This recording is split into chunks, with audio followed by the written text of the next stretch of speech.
In the IELTS test, you hear some recordings and you have to answer questions on them. You have time to read the instructions and questions and check your work. All recordings are played only once. Now turn to Section 1. Section 1. You will hear a conversation between a man and a woman as the man joins a local library. First, you have some time to look at questions 1 to 5.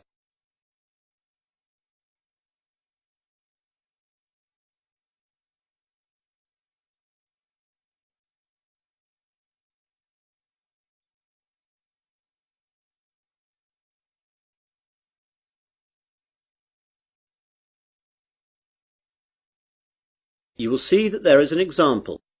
This time only, the conversation relating to this will be played first. Hello, I'm new in the area and I'd like to join the library, please. That's no problem. Let me get an application form. Here we are. Now, all we have to do is fill this in and then I'll get you to sign it and you'll be a member. Great. Now then, what's your full name? Peter Adrian Camden. How do you spell Camden? C-A-M-D-E-N. C-A-M-D-E-N? Yes, that's right. So, Camden is the correct answer. Now we begin. You should answer the questions as you listen, as the recording is not played twice. Listen carefully to the conversation and answer questions 1 to 5. Hello, I'm new in the area and I'd like to join the library, please. That's no problem. Let me get an application form. Here we are. Now, all we have to do is fill this in and then I'll get you to sign it and you'll be a member. Great. Now then, what's your full name? Peter Adrian Camden. How do you spell Camden? C-A-M-D-E-N. C-A-M-D-E-N? Yes, that's right. Right. And what's your address? Flat 5, 53 Green Street, Finsbury. OK, got that. That's near here, isn't it? Yes, just 5 minutes walk. What's the postcode? 7434. Got that now. Now, can you tell me your date of birth? 8th of July 1976. And what's your telephone number? Well, I don't have a home number, but I've got a mobile. That'll do fine. It's 06634 982 746. Did you get that? Some of it. Can you say it again? The code's 06634 and the number's then 982 746. Right. That's almost it. Now I need some kind of identification to prove where you live. Do you have a driving licence or a passport or anything like that? I'm afraid that everything I have has got my old address on it. Do you need it now? No, not now, but you won't be able to take anything out until we see that. Wait a minute. I've got a letter addressed to me here that arrived this morning. Will that do? Oh yes, that's a good idea. That will be fine. Let's look. OK, well that's finished. Before the conversation continues, you have some time to look at questions 6 to 10.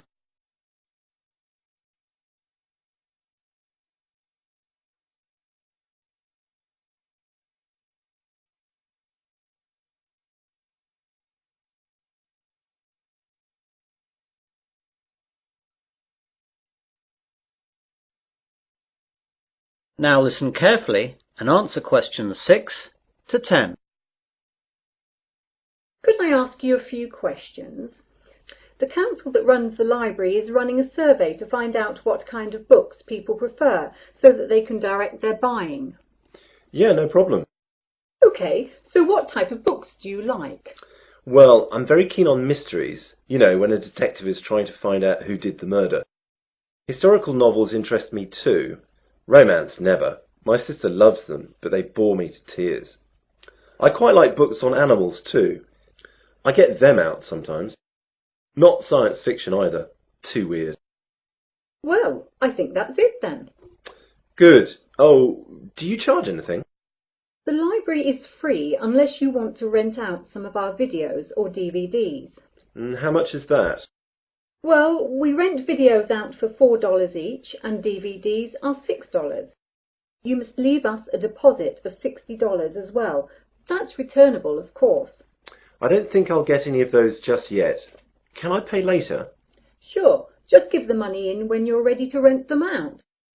Well, thanks very much. You've been very helpful. I might take a book out now for the weekend, if that's okay. Go ahead. Well, goodbye. That is the end of section 1. You will now have half a minute to check your answers.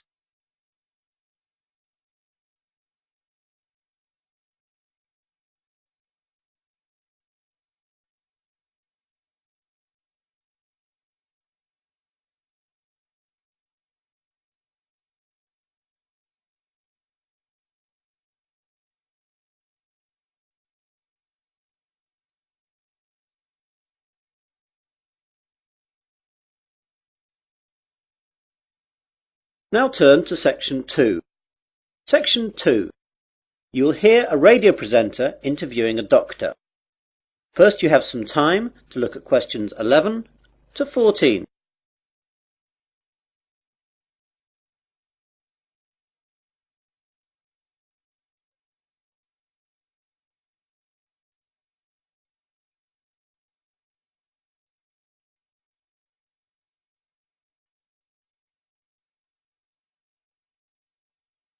Now listen carefully to the interview and answer questions 11 to 14. Hello everyone. I've just been joined in the studio by Dr. Matthew Johnson. Dr. Johnson works at the Wesley General Hospital and he's here today to tell us all about giving blood. Good morning, Matthew. Good morning. So Matthew, why is it important for us to give blood? Donating blood is not important. It's actually vital that people do this. Without donated blood, thousands of people would die every year, and it's something that could affect everyone.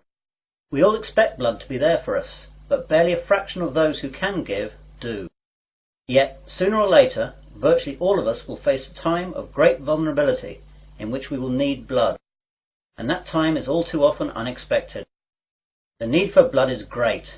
On any given day, an average of 38,000 units of red blood cells are needed. Blood transfusions are often needed for victims of things such as accidents and burns, heart surgery, organ transplants, and patients receiving treatment for leukemia, cancer or other diseases. In 2002, nearly 29 million units of blood components were transfused, and with an aging population and advances in medical treatments and procedures requiring blood transfusions, the demand for blood continues to increase. We really need that much? Yes, and we need it now. Blood supplies nationwide have reached critically low levels, with less than 1 day's supply of several blood types. Thousands of accident victims, cancer patients, premature babies, and countless others who need blood to stay alive are hoping you'll care enough to help them. All blood types are needed. You now have some time to look at questions 15 to 20.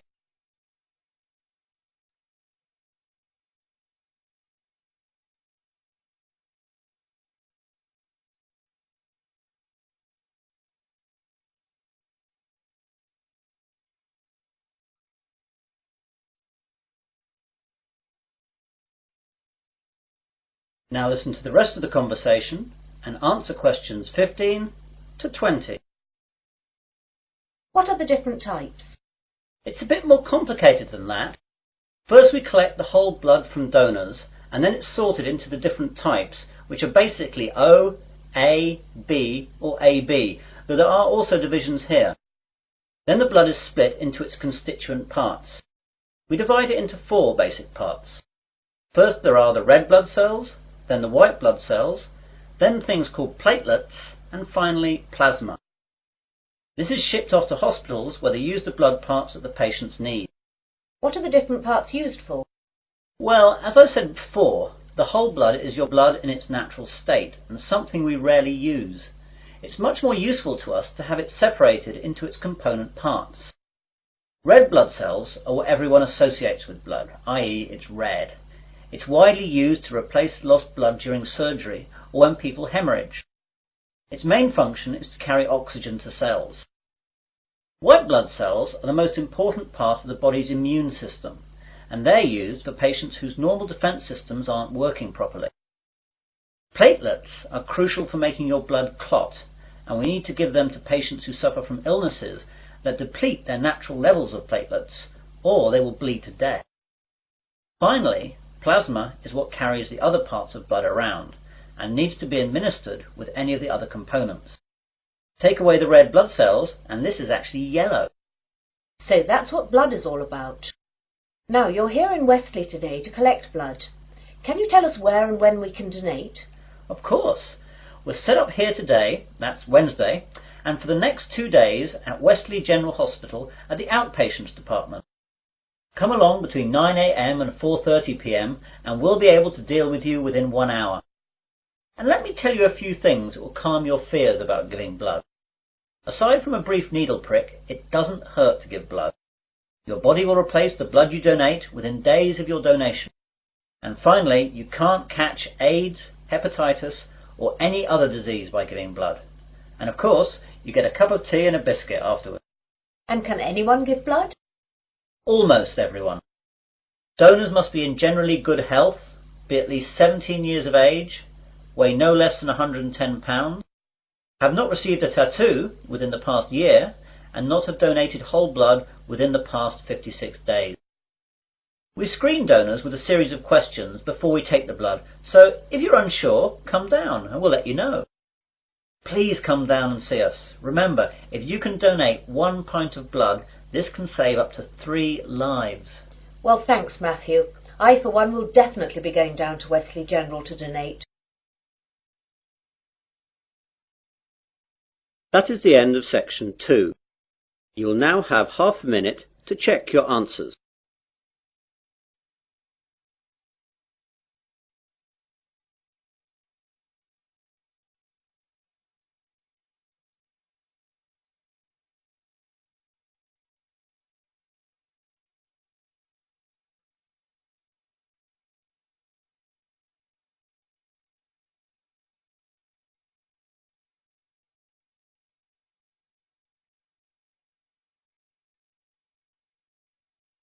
Now turn to section 3. Section 3. You will hear a conversation between 3 people about use of university computers. First, you have some time to look at questions 21 to 27.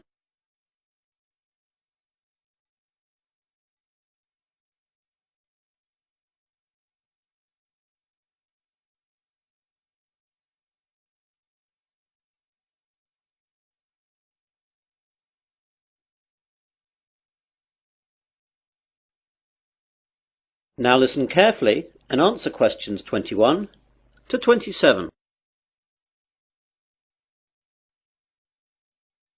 Hello there, do you work in the computer room? Yes, I do. Can I help you? Well, I'm a first year and I know that I'll need to use the computer room for my work, as I don't have a computer of my own. So I thought I'd get down here and see what I have to do in order to get time on one of the university's computers.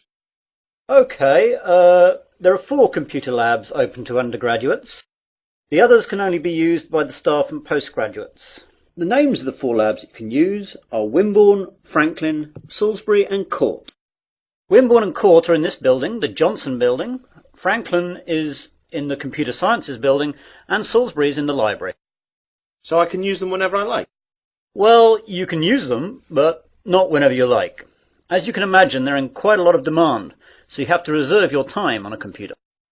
In each of the labs there is a reservation book, and you can reserve your time on a computer in that for 2 hours daily. If a computer is free, though, you can go on it straight away. It's quite straightforward, but be sure to always write your name in the reservation book in pen, or someone can rub it out and put their name in instead. Oh my God, does that really happen? I'm afraid so, and far more often than you would think. When people are stressed about their assignments, they'll do anything to get some time on the computers. Better not try it yourself, though, or you'll be banned from the computers for the rest of the academic year, and your password and username will be taken away. That reminds me, I've got to get a username and password. How do I go about that then? Well, what I'll do is to pass you over to my colleague Jane, as she's in charge of all that. Jane? Yes, Dave? I've got a new student here wanting to find out about usernames and passwords. Can you help him out with that? Yeah, sure. Hi there. Hi. Well, it's a straightforward process. First of all, tell me your name and I'll type it into the system. James Smith. Right, let me do that. You see, all students are automatically given a username and then they just choose a password themselves. OK, so your username is James Smith 2. That's all small case. That means there must be more than one of you at the university at the moment. Well, what do you want your password to be? I think I'll choose biology, as that's the subject that I'm studying, though my girlfriend Mary will be upset that it's not her name I'm using. Well, that's all done. You can now use any of the 4 undergraduate computer labs. By the way, can I print out stuff at the labs? Yes, you can, but sometimes it's not quick. When you print, it goes into a queue and it'll be left in a tray in Franklin, as that's where all the main printers are. The good bit is that, although last year it cost 3p per page, now it doesn't cost you anything. You now have some time to look at questions 28 to 30.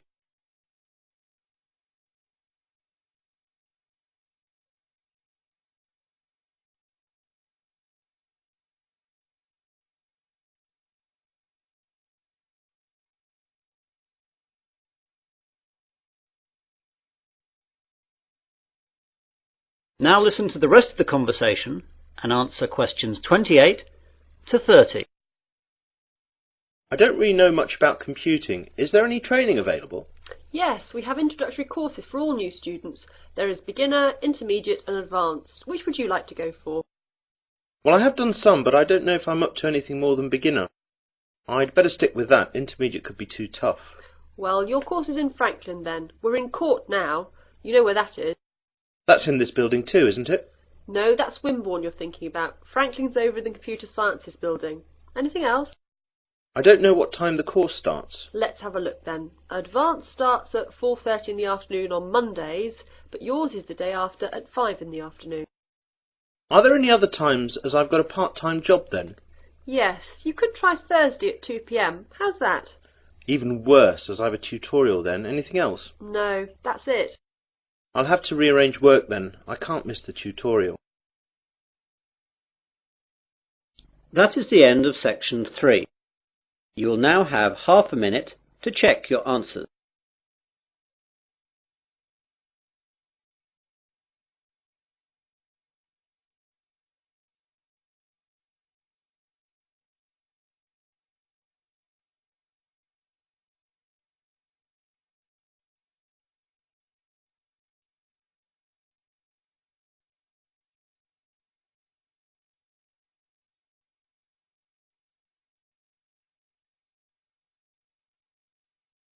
Now turn to section 4.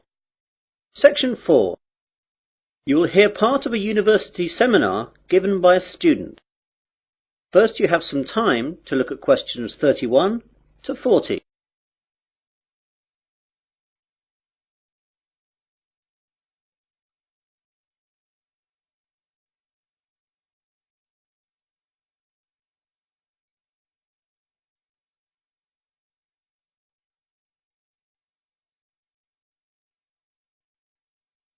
Now listen carefully and answer questions 31 to 40.